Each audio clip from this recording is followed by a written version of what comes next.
సరిగ్గా 10 నెలల క్రితం రవాణా శాఖలో అన్ని తానై మోనార్క్గా షాడో రవాణా శాఖ మంత్రిగా కుల అహంకారంతో రెచ్చిపోయిన కృష్ణమనేని పాపారావు దందాపై శనార్థి తెలంగాణలో వరుస కథనాలు ప్రచురితమయ్యాయి.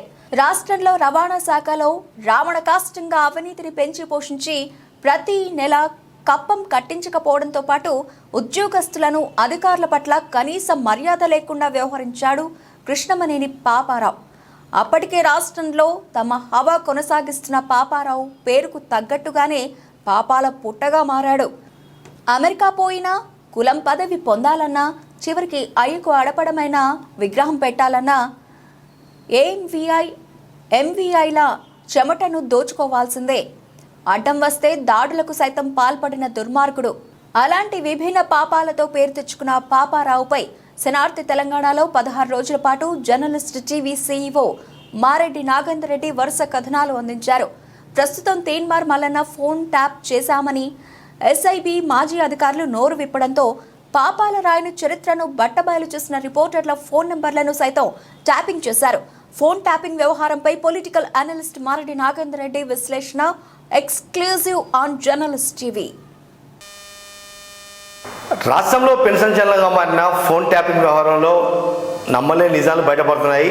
ఓవైపు జ్యుడిషియరీ, మరోవైపు పొలిటికల్, మరోవైపు జర్నలిస్ట్. అంటే 4 స్తంభాలు, రాజ్యాంగానికి 4 స్తంభాలు పట్టుకొమ్మలుగా ఉన్న వ్యవస్థనే. ఆ వ్యవస్థలన్నింటినీ కూడా ఆనాటి బీఆర్ఎస్ ప్రభుత్వం పూర్తిగా పటాపంచాలు చేస్తూ తమకు ఇష్టానుసారంగా వ్యవహరించారనే ఒక చర్చ కూడా కొనసాగుతుంది. ఈ నేపథ్యంలోనే ఎస్ఐబిలో పనిచేసే కీలకమైన అధికారులుగా ఉన్న కొంతమంది అధికారులని ఇంట్రాగేషన్ చేసినప్పుడు నమ్మలేని నిజాలు ఒక్కొక్కటిగా బయటకు వస్తాయి. దానిలో ప్రధానంగా జర్నలిస్టుల మీద ఫోన్ ట్యాపింగ్ చేశారనే ఒక చర్చ కూడా గత 45 గంటల నుంచి కూడా చర్చ కొనసాగుతుంది. ఈ నేపథ్యంలోనే నేను అనబడే మారెడ్డి నాగేందర్ రెడ్డి నా ఫోన్ నెంబర్ కూడా ట్యాప్ అయింది అనేది ఒక అనుమానం వ్యక్తం అవుతుంది.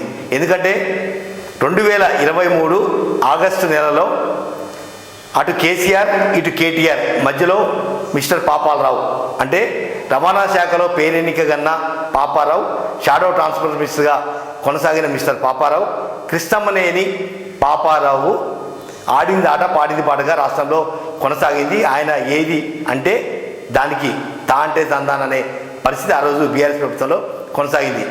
వాస్తవంగా ఆయన రవాణా శాఖకు రావడమే అక్రమ మార్గంలో వచ్చి వక్ర మార్గం ద్వారా పదోన్నతులు పొంది ఆయన ఆడింది ఆట పాడింది పడక కొనసాగింది. ట్రాన్స్పోర్ట్ కమిషనర్, ట్రాన్స్పోర్ట్ మినిస్టర్, ట్రాన్స్పోర్టులో ఉన్న పదోన్నతులు అన్నీ కూడా ఆయన చెప్పు చేతిలో కొనసాగాయి. అటెండర్ బదిలీ కావాలన్నా పాపారావు కన్సర్న్లో కొనసాగింది. డిటీసీలు, డిప్యూటీ ట్రాన్స్పోర్ట్ కమిషనర్ లాంటి వాళ్ళు కావచ్చు, లేదా ఖైరతాబాద్ ప్రధాన కార్యాలయంలో కానీ ఆయన అనుచరులు ఎక్కడ మంచి పోస్టింగ్ కావాలన్నా అవన్నీ కూడా పాపారావు కన్సర్న్లో కొనసాగాయి. వాస్తవంగా పాపారావు 2015 నుంచి పూర్తిగా ఆయన ఆధిపత్యం అనేది కొనసాగిందని చెప్పచ్చు. వాస్తవంగా అంతకుముందు కూడా రవాణా శాఖలో ఉన్నా కూడా ప్రభుత్వం వచ్చిన తర్వాత ఆయన ఏం చేస్తే అది చేసే పరిస్థితి రవాణా శాఖ వచ్చింది. రవాణా శాఖలో ఏ పని కావాలన్నా పాపారావుని ప్రసన్నం చేసుకుంటే లకారాలు ఇస్తే తప్ప ఒక్క పని కూడా జరగలేదు. అది వాస్తవాంశం. ప్రతి నెల 2 నుంచి 3 కోట్లు అక్రమ వసూలులో పాల్పడి బదిలీల విషయంలో 100 కోట్ల రూపాయలు వెనకేసుకొని ఆ వెనకేసుకున్న పాపంలో ప్రభుత్వ అధినేతలుగా ఉన్న కొంతమంది వ్యక్తులకు తలా పాపం తిలాపిలకరన్నట్టుగా వసూళ్లలో అగ్రభాగంలో వాటా ఇచ్చి అక్రమ మార్గంగా తన విధులు నిర్వర్తిస్తున్న విషయంలో రవాణా శాఖ కోడే కూసింది. ఈ నేపథ్యంలోనే రవాణా శాఖలో గత 30 సంవత్సరాల నుంచి నాకున్న అనుబంధం మేరకు రవాణా శాఖలో అటెండర్ ఏదైతే హోంగార్డ్ నుంచి మొదలుకొని ఇప్పుడు డిటీసీ, గతంలో ఆర్టీఓ స్థాయి అధికారులందరితో కూడా ఓ సత్సంబంధాలు నెలకొన్న నేపథ్యంలో రవాణా శాఖలో జరుగుతున్న తతంగాలన్నీ కూడా ఒక్కొక్కడిగా రాష్ట్రాల నలుమూలల నుంచి కూడా నాకు సమాచారం అందింది. ఈ నేపథ్యంలోనే ఒక పాపాల పుట్టని కదిలించాలి, ప్రభుత్వంలో ఒక కదలిక తీసుకురావాలి, అధికారులని కొంత విముక్తిని చేయాలి ఒక ఆలోచనతో నేను ఆ రోజు ఒక కథనం రాశాను పాపారావు మీద. ఆ కథనం ఒక పేపర్కి ఇస్తే వాళ్ళు అంతో ఇంతో బేరవాడి ఒక 15 రకాలలో 20 రకాలకు అమ్మేసుకున్నారు. ఇంకో పేపర్కి ఇస్తే వాళ్ళు కొంత అమ్ముకున్న తర్వాత అనూహ్య పరిణామాల నేపథ్యంలో తీన్మార్ మల్లన్న శనార్థి తెలంగాణ పేపర్ నిర్వహిస్తున్న తీర్మానం వలన క్యూనిస్ తీర్మానం వలనకు నా గోడు రవాణా శాఖలో జరుగుతున్న తతంగాలన్నీ కూడా సమాచారం అందించాం. ఈ నేపథ్యంలోనే తీర్మానం వలన అన్న పాపారావు అనేటోడు పాపాల భైరవుడు, అటువంటి వ్యక్తి విషయంలో ఉపేక్షించడం చాలా తప్పు. మనం జర్నలిస్టులం కాబట్టి ఏ వార్త ఉన్నా ఏ అంశం ఉన్నా విప్పు దాన్ని నేను నా శనార్థంలో వేసుకుంటా అని చెప్పి ఆ రోజు నాకు ప్రామిస్ చేశారు. అదే నేపథ్యంలోనే 16 రోజుల పాటు శనార్థి తెలంగాణలో బ్యానర్ ఐటమ్ పాపాల భైరవుడు, సామధాన దండోపాయాలు, ఆడిందాట పాడింది పాట, ఎన్ని రకాల కోణాలలో పాపాలరావు చేసిన పాపాల పుట్టంతా విప్పి విడమర్చి రవాణా శాఖలో జరుగుతున్న తతంగానంతా కూడా బయటి ప్రపంచానికి తీసుకురాగలిగాం. అయితే ఆ రోజుల్లోనే తీర్మానం వల్ల నాకు ఒక మాట చెప్పాడు, అన్న మన ఫోన్లు ట్రాప్ అవుతున్నాయి, కొంచెం జాగ్రత్త కమ్యూనికేషన్ విషయంలో అని. అంటే చాలా డొంకదారులలో రకరకాలుగా 16 రోజులు కూడా ఖమ్మం నుంచి నేను వార్తలు రాసి శనార్థి తెలంగాణలో పబ్లిక్ చేయించగలిగాం. మొత్తం మీద పాపారావు పాపాలన్నిటి కూడా ఒక్కొక్కటిగా బయటపెట్టగలిగాం. ఈ నేపథ్యంలోనే ఎప్పుడైతే వార్తా కథనాలు రావడం మొదలయ్యాయో Papalarao and batch lumpen gang ఒక 15 నుంచి 18 మంది లంపెన్ గ్యాంగ్ ఇప్పటికీ రవాణా శాఖలో తిష్ట వేసుకుని ఉన్నారు. చాలా కీ రోల్లో. వాళ్ళంతా కూడా ఎక్కడి నుంచి వచ్చింది, ఎవరు సోర్స్ ఇచ్చారు, మనకు తెలియని సమాచారం కూడా శనార్థి తెలంగాణలో వస్తుందంటే ఎవరో మన దాంట్లోనే కొంతమంది వ్యక్తులు సమాచారం ఇవ్వటం వల్లనే పాపాలరావు పాపాలన్నీ కూడా బయటకు వస్తున్నాయి. కాబట్టి ఎవరు అంటూ కూడా ఓ ఇన్వెస్టిగేషన్ మొదలుపెట్టారు. ఈ నేపథ్యంలోనే నా మీద కూడా నిఘా ఏర్పాటు చేశారు. కానీ నేను ఎక్కడా దొరకకుండా కేవలం తీర్మానం వలన ద్వారానే వార్తలన్నింటినీ కూడా వివిధ మార్గాల ద్వారా పంపించగలిగాం.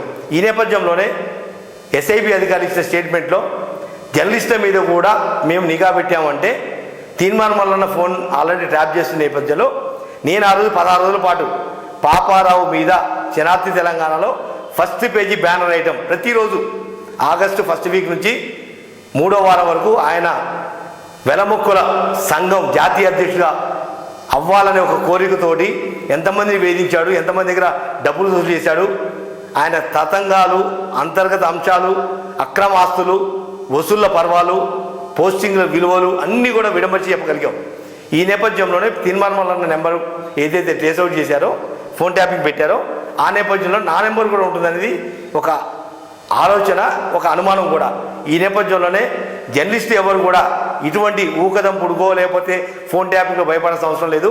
పాపారావు భవిష్యత్తులో జీవితంలో ఇంకొక 5 సంవత్సరాలు 3 సంవత్సరాలు బతికి పట్టకట్టి ఉండొచ్చు. ఆ పాపాలన్నీ ఆయనని వెంటాడుతూనే ఉన్నాయి, ఆయన అనారోగ్య సమస్యలతో వెంటాడుతున్నాయి. కానీ అంత క్రూరుడైన అవినీతిపరుడైన పాపారావు స్వచ్ఛంద పదవి విరమణ పొందితే ఇదే కాంగ్రెస్ ప్రభుత్వంలో ముఖ్యమంత్రి రేవంత్ రెడ్డి ఆయన స్వచ్ఛంద పదవి విరమణ దరఖాస్తుని ఆమోదించడం కూడా రవాణా శాఖలో పెద్ద చర్చ దారితీసింది.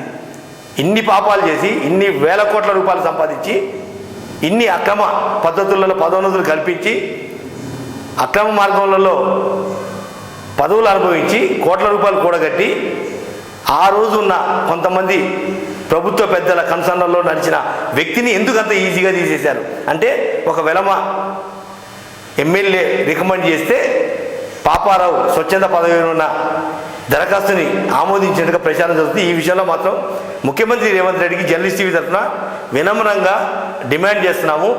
పాపారావు లాంటి పాపపు పుట్టని కదిలిస్తే పాపారావు వసూళ్ల పర్వం, ఆ డబ్బులు ఎక్కడికెక్కడికి పోయాయి, ఏ రకంగా బయటికి పోయాయి, ఇవన్నీ కూడా బయటకు వచ్చే అవకాశం ఉంది. 100 కోట్ల రూపాయలు 8.5 సంవత్సరాలలో 100 కోట్ల రూపాయలు దేశాలు దాటిపోయిన నేపథ్యంలో ఆ విషయాలలో పూర్తి స్థాయిలో ముఖ్యమంత్రి రేవంత్ రెడ్డి దృష్టి కేంద్రీకరించి పాపాల భైరవుడి చిట్టాని, ఆయన అక్రమార్జన్ని, అక్రమాస్తుల చిట్టాని మొత్తం విప్పి రవాణా శాఖని ప్రక్షాళన చేయాల్సిన బాధ్యత ముఖ్యమంత్రి హోదాలో రేవంత్ రెడ్డికి ఉందని చెప్పి జర్నలిస్ట్ మనస్ఫూర్తిగా కోరుకుంటుంది.